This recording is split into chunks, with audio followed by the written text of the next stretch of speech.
guys, so in today's video, I'm gonna be reacting to his story.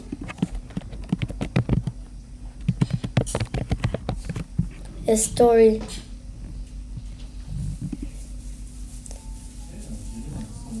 He's live? Is it just a marathon? Bangers. Okay, let's just view his shorts. I'd been wheeling myself down the boardwalk when my arms started aching, so I grabbed the nearest stranger and asked, "Can you wheel me to see my son? It's my first time seeing him in years, and I'm already late." But as soon as he grabbed my handlebars, he jolted me towards the other direction. I laughed nervously. The pier is the other way, but he started speeding up. "Don't worry about it, rich man." What? That's when a white van pulled up to the end of the boardwalk with the door wide open, and the driver was wearing a ski mask. My entire body tensed because I knew he was planning on taking me. I feel bad. I instantly looked around for another stranger, but the sun was setting and everyone had left. I slid my phone between my legs to try and call my son and saw he texted me. "You've been letting me down since I was 9. You promised you would show up for me and that you were sober this time. We're never going to have a relationship together." My heart ached because he thought I was letting him down when really I was being kidnapped. I instantly called him and it went to voicemail, but before I could say anything, the guy snatched it. He read the text and laughed. "Damn, nobody's coming for you." But he didn't know the voicemail was still running in his fist, so I begged loud so that the recording would hear every landmark I had. "Please, why are you taking me to the marina lot? What's in that white van?" He didn't respond and stuffed the phone in his jacket, tipped my chair, and dumped me onto the van floor. The doors slammed, and I had no idea if I was going to live.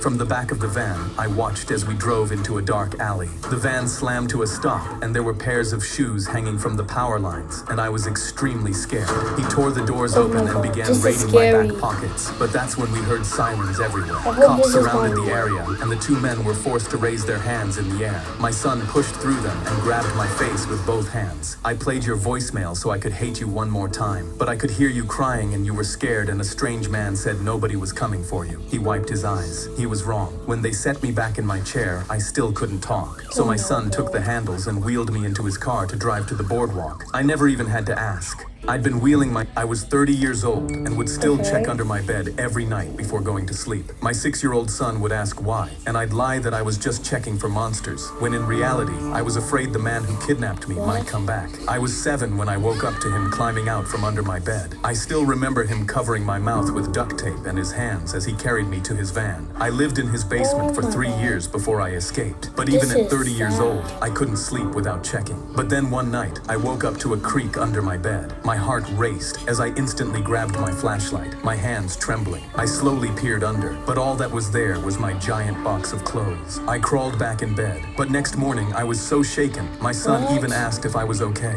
I again told him, "It's just the monsters," but my coffee nearly spilled, and he came over and hugged me. "It's okay, Dad. If there's ever a monster, I'll protect you." But that night, I woke up to the feeling of my mattress sinking. My chest became cold, and when I turned around, I saw fingers crawling out from under my bed, getting closer.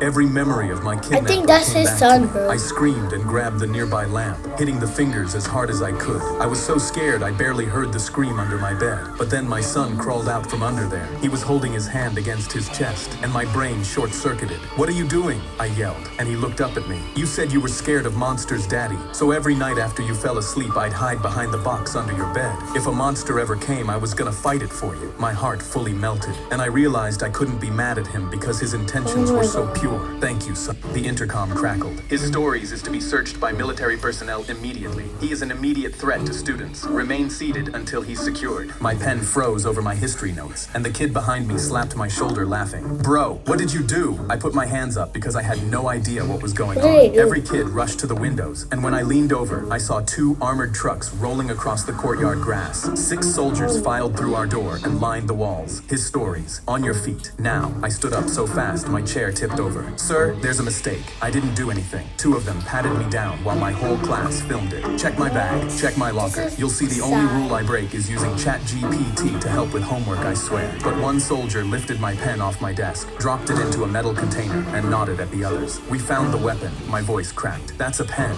but no one wanted to listen to me. They cuffed my hands behind my back and marched me out, and the entire school poured into the hallway behind us. My legs were trembling because I had no idea if I was going to go to jail for a misunderstanding. But when the doors swung open, a man in dress uniform was at the bottom of the steps, holding his cap against his chest. A soldier unlocked my cuffs, and I collapsed into his arms. "Dad, you're home!" He stroked my head. "My deployment ended early, son. 5 years, and you wrote to me every single week. I wanted to give you a homecoming you'd never forget." He took my pen out of the container and pressed it into my hand. "Heard you're armed and dangerous with this thing every week." The intercom crackled. "Put this in the microwave. Something cool will happen." My big brother handed me a fork and grinned. I was only 7, so my eyes lit up as I shoved the metal utensil in the microwave and immediately hit 2 minutes. Ronnie propped his phone against the toaster. "I want to record how cool my brother is." I didn't realize he was only recording me to humiliate me, and smiled because my big brother had just called me cool for the first time. "Whoa, it's actually doing it." I leaned closer as a blue spark popped off the fork, and when the timer beeped 1 minute, Ronnie glanced over at his phone. "Now put your head next to the microwave to get a better look." I pressed my nose against the door, and my eyes widened as the blue sparks turned to crackling. The fork started bouncing inside the microwave, and I saw smoke now rising from the top. 30 seconds were still left on the timer, and Ronnie leaned closer like he was waiting for something. But suddenly, I saw a spoon on the floor. "What happens if we put this in as well?" I bent down to pick it up, and Ronnie immediately crossed the room.